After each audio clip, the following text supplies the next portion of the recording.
everyone. My name is Evie Lupine. Welcome back to my channel, and today I have another video for you all, and today we are doing a fun video. Yay! I promised myself we were gonna do some fun, lighthearted videos because I think with some of the other topics I have covered recently, we could all really use a little bit of a breather, right? And so I asked all of you what videos you would like to see from me, and I was frankly surprised when I saw a lot of people really wanted me to make a part 2 to my putting random kinks together and then turning those things into a scene video that I had done before. Because when I first made that video, it performed okay. It wasn't my best video. It was definitely not my worst. It was just, kind of middling. But it's kind of just maintained getting views, I guess, in the background without me really noticing, because it actually has a pretty decent amount of views now, and I loved making the video. It was super fun. So when I looked and I was like, oh, actually no, people did watch this video and they want to see more of it. So, your wish is my command. We will be, once again, combining 3 random kinks and then turning that into a scene, because I have what I believe to be the most extensive list of kinks on my Yes, No, Maybe checklist. It's available on Patreon if you want to have a copy of it.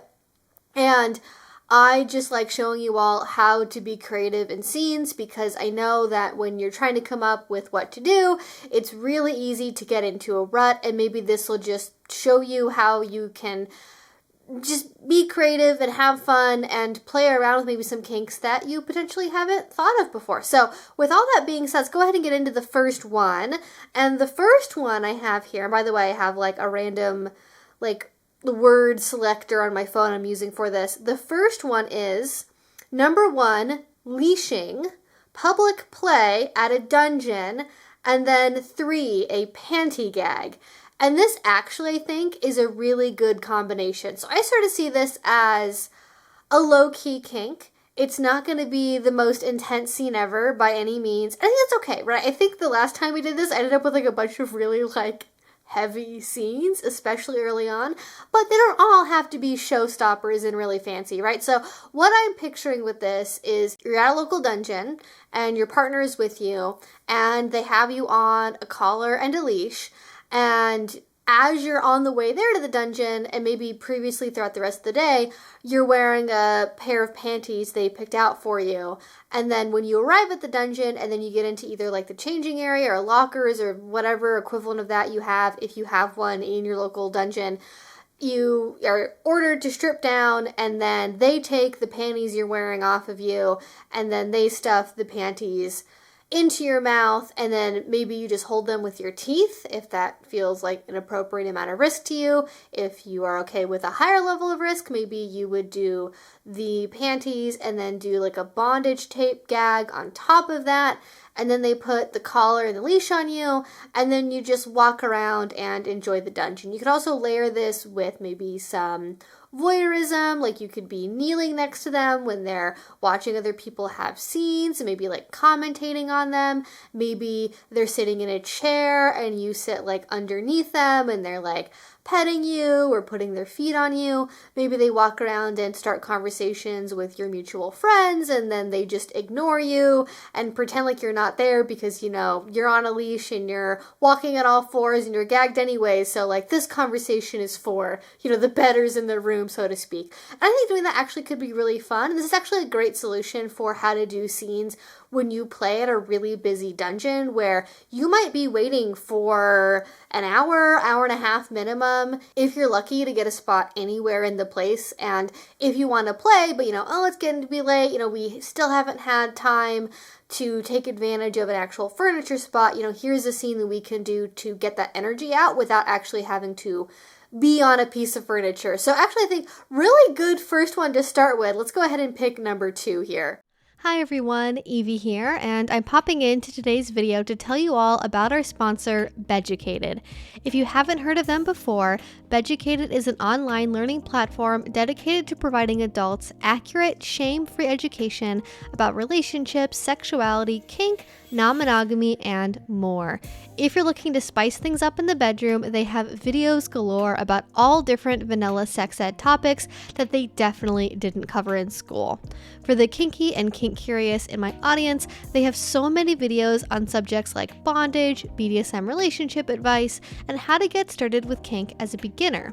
Their content is also gender, sexuality, disability, and size inclusive, which is one of the many reasons I'm so proud to work with them. Whether you're looking to expand your kinky toolkit or gain confidence in the basics, you can use my code EVIELUPINE, EVIELUPINE, at checkout to get their yearly pass for only $6.67 a month. And if you don't love it, but I'm sure you will, they have a 14-day money-back guarantee. Again, that's EVIELUPINE at checkout using only the link in my description box. Thanks again to Beducated, and now back to the video. Y'all are gonna have to trust me on this one. This is a trust the process combination, okay? This is testing my skills, I think, because it's some kinks I don't really do a whole lot myself. So number one is medical/nurse roleplay. Number two is bootblacking. Those are two kinks that, like, basically never go together as far as I know. And then number three is blood drinking. And okay, this is where you're gonna have to trust me, alright? I am thinking vampire leather daddy who has a medical assistant thrall. Because no one said the nurse had to be the dominant, right? The nurse could also be submissive. And I like doing things that play around with role reversal and messing with expectations. So what I'm picturing is, I'm almost sort of picturing like a Lost Boys, like 80s, 90s, like vampire roleplay type scenario. You know, you've got whiskey, you've got cigars, because, you know, in our version of vampirism, vampires can consume and enjoy those products. Or maybe, you know, maybe their thralls are consuming those products, though. If you're just role-playing drinking blood and not drinking actual blood, you have to be careful with that. Obviously, if you're taking substances and then getting your blood drawn, that's a totally different risk profile than not like only drinking fake blood, but like role playing like it's real, right? So this is not a phlebotomy class, by the way, either. So just ignoring that, I'm sort of picturing Lost Boys type aesthetic, like biker jackets, leather, big leather boots. Maybe it's the evening time, it's a full moon. I'm actually picturing kind of like, maybe it could be a one-on-one thing, but I'm actually picturing more like a group scenario because I'm visualizing, again, those whiskey and cigar type nights. So it's going to be a larger group of people most likely. And the thralls are doing some bootblacking. And then when the time arrives for dinner to be served, i.e. the blood drinking portion of the experience, their nurse thralls actually are the ones to do the, I think it's venipuncture. I don't do this kind of play. So again, not a phlebotomy class, but they're actually going to be the ones to start drawing the blood on themselves. This is actually kind of like a kinky blood boy thing, like a Silicon Valley blood boy thing. I am realizing, oops. Oopsie, didn't mean to go in that direction. But they draw their own blood, and then they maybe get enough to do like a little, like a shot glass maybe worth of it or something, and then they put it on like a fancy tray and then like serve it to their partner, and you know, that's sort of what I'm picturing. I don't know how to maybe elevate the nurse part of that to make that more obvious. I think you could definitely do like nurse uniforms. I think it could also just be like a flavor text sort of deal of, oh, we just enthralled some like nurses who obviously can draw their own blood and then serve us, so we don't have to do the icky gross work of like dirtying our fangs to be able to drink blood, right? I mean, we're obviously enjoying the evening so much, why we want to, you know, muss everything up right, which doesn't really go with the Lost Boys vibe. But anyways, that's my combination. Let me know what you think in a comment down below, because it's a little bit of a wild one. But next up. Ooh, okay. So this is a very traditional scene combination. This is not particularly challenging. It's an oldie but a goodie. It's a classic combination.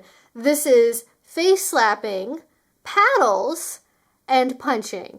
And I am a connoisseur of at least 2 of those 3 things. So I feel like I am the perfect person to come up with an idea for a scene involving all of those various activities. And you know what?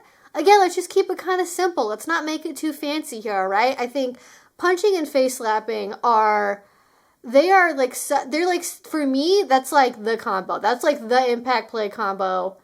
That is what makes me want to do impact play. So I'm picturing just classic scenario, spanking bench, something that gives your partner access to both your face and to your butt, because obviously, like a cross, in most setups for where crosses tend to be, it's going to be relatively hard to do slapping and also be doing punching on the butt. I mean, obviously you can do punching on other parts of the body, but I prefer it on the butt, so that's what we're talking about because I'm the boss. So, just like, traditional impact play scene, spanking bench. I actually think slapping is a really good, and again, this is a hear me out moment. I think it actually is like a good warm-up thing for a scene, if it's in your risk profile and you know how to do it. I am not saying tomorrow go try hauling off on your partner's face. Take a class first, practice. It can be very dangerous, but because you can go from like very, very light little taps into like harder swings, I find it to be something that actually is really helpful for accessing subspace and getting into just that transition period from everyday life mode into scene mode. So going from like being on the bench, little nice soft taps up to firmer taps, maintaining that really good eye contact, staying connected with breathing too while you're doing it. That's just like do like deep breathing together while making deep eye contact and then like slapping them on the face like progressively harder and harder. If you haven't done it yet, do yourself a favor, learn how to do it and try it. And that'll just get you into the scene headspace properly. And then you can get into the more typical impact play of the punching and the paddles. What I would say is that this is sort of like a sweet and sour, stingy and thuddy combo we've got going here. Because in my experience, especially like wood paddles, very stingy. Most paddle materials, pretty much all of them I have tried, pretty much universally some degree of sting all the way over to very stingy. Whereas punching is pure thud. So this is actually a good combination for getting that like ice and fire, 2 different combinations of things. So I would probably start out doing, depending on what your partner's preference is, I sort of picture this I would do punching first because I prefer it. So I would do like, again, kind of ramping up to the scene, starting out with maybe more like massaging touch, getting into lighter punching, heavier punching. Then after the warm-up period for that part of the body is ended, then getting into more of the paddles and having it be more of a spice on top of the punching of just like a wake-up call, not letting your partner fully deeply sink into that more maybe like floaty, blissful subspace and kind of keeping them on edge because of the change in sensation. And I think that could be really fun. So as I've just described for probably like 7 minutes, even a fairly typical combination of activities can be quite different and enjoyable depending on how you approach it. Ooh, okay. So this may be a little bit cheating because 2 of these items overlap quite a bit. But I like the idea I had in my head immediately, so we're going to roll with it, okay? So number 1 is hoods, parentheses, other specified. So I could make that like a superhero hood if I wanted to. 2 is riding crops, and 3 is blindfolds. So I'm actually picturing an old school Gwendolyn hood, open face, which I think you can have a Gwendolyn hood be open face. I think that still counts. I feel like I'm picturing that in my head properly, but I'll have, if I can find a photo that's able to be shared on YouTube, I will put it up on screen somewhere to give you all an idea of what I'm picturing. Open-faced hood, blindfold on top of that, riding crop. That seems to me like a perfect, again, old school bondage scenario. I'm talking like 1950s, 60s, maybe 40s comics, that kind of old school type of like even like pre-BDSM community fantasy experience. So I'm going to layer on a bunch more bondage onto this because this is seeming to me, I'm getting the flavor. If I'm reading the room, the spirits are telling me that there's bondage here. There's a lot of bondage. So we're going to do standing up, strappado, okay, either with maybe some kind of strappado device, or it could be with rope bondage, maybe even just like cuffs, or some kind of, either it could be like handcuffs or leather cuffs behind the back, something to keep the hands behind the back, standing up, maybe against a post or a wall. Again, the hood, the blindfold is on. High heels, very important. Flat sole, single sole. Okay, no platforms. Again, we're going old school here. So it could be any height of heel that you feel comfortable in, but I'm going to go relatively tall heel. Lingerie, if you have maybe like a pencil skirt, maybe like a button blouse, they can like unbutton your blouse. Doesn't matter what genitalia you have or your gender. Just pencil skirt, blouse, okay? I don't care. I don't, like, unless it doesn't feel comfortable to use a bottom to wear those things, I'm saying those things can be non-gendered. So that's what I am visualizing. And we have it like, it's like a damsel in, that was the word I was looking for, damsel in distress scenario. That's what we're doing here.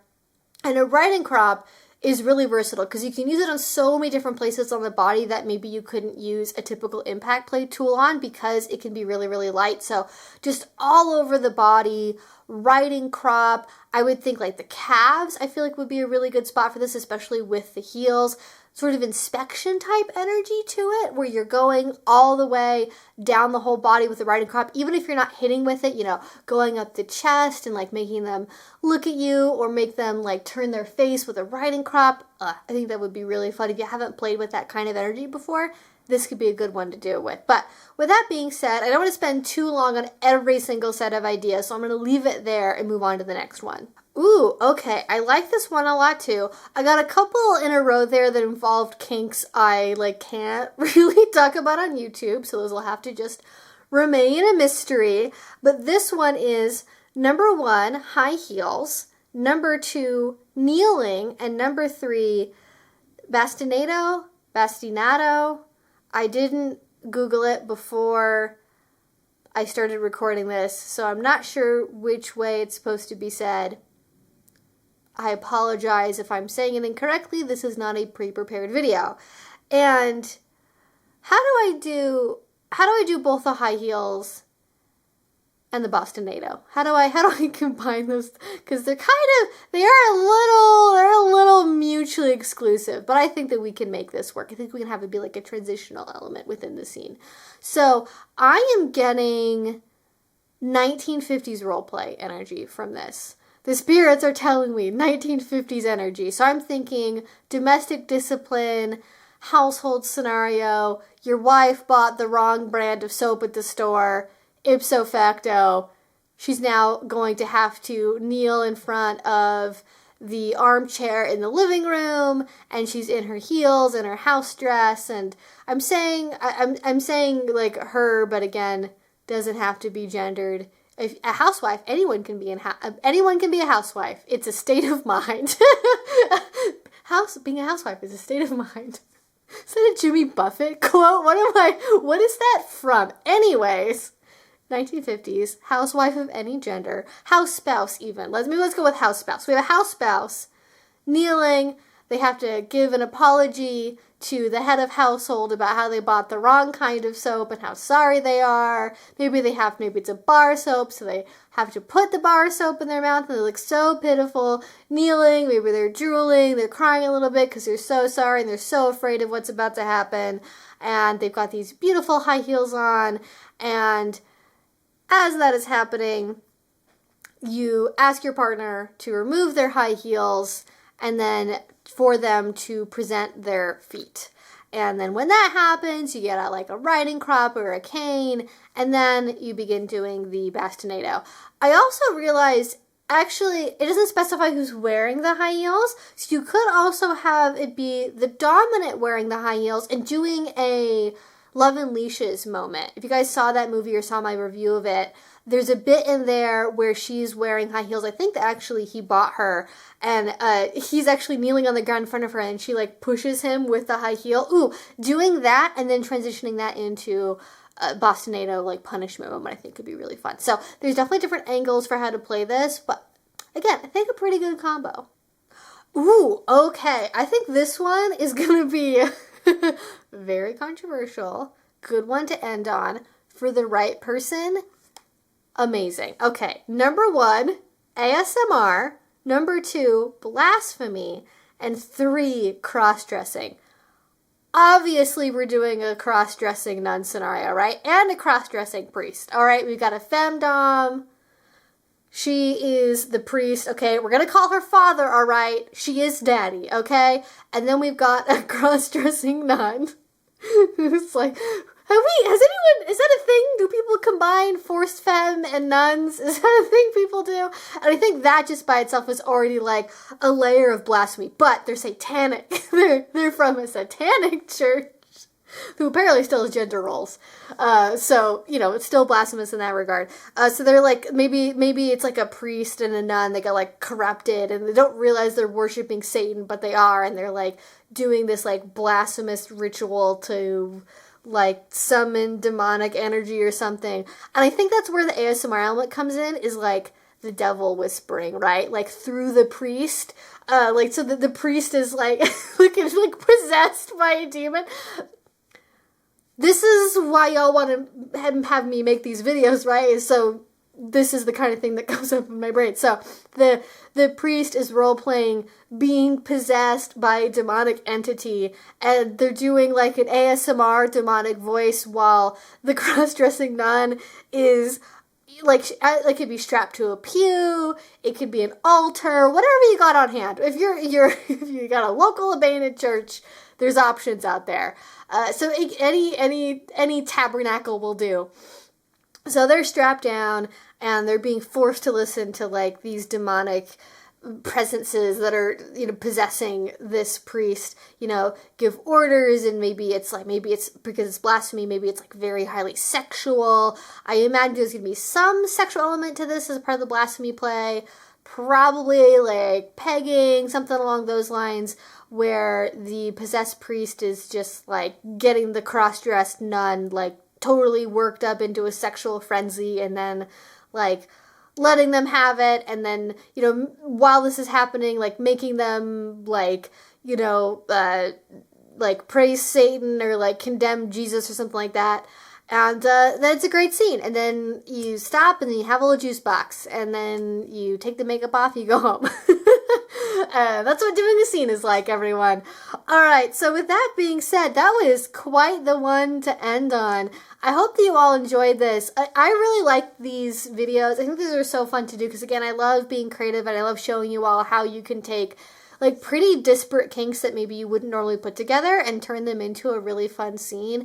And as a dom, like if you are trying to like just get the mental practice of coming up with original scene ideas, I would recommend doing something like this like just on your own, and maybe not even writing them down, but just like getting it down on a list, randomly picking 2 to 3 kinks, and then think, okay, how would I turn this into a scene? So if you're doing pickup play, if you have somebody who has like maybe some specific kinks that you maybe don't have a lot of experience in but are curious about trying, like you already have some ideas of like, oh, I could go in this direction or like this.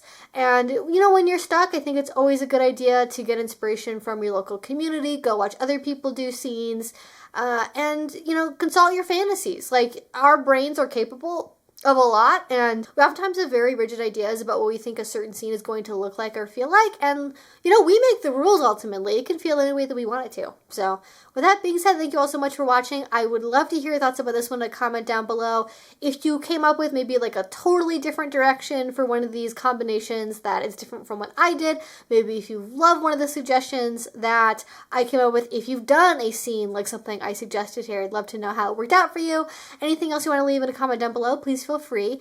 If you did enjoy this and already, please do subscribe, because I make videos twice a week about all different kink and BDSM related topics. And finally, if you want to support what I do, the best you can do is with Patreon, and to that will be down below, especially if you want to check out my extremely long and needlessly thorough yes, no, maybe checklist is over on Patreon. And thank you so much if you do already support me there. It means the absolute world to me. And until I see you all next time, I hope you have a great rest of your day and a great rest of your week. Bye-bye.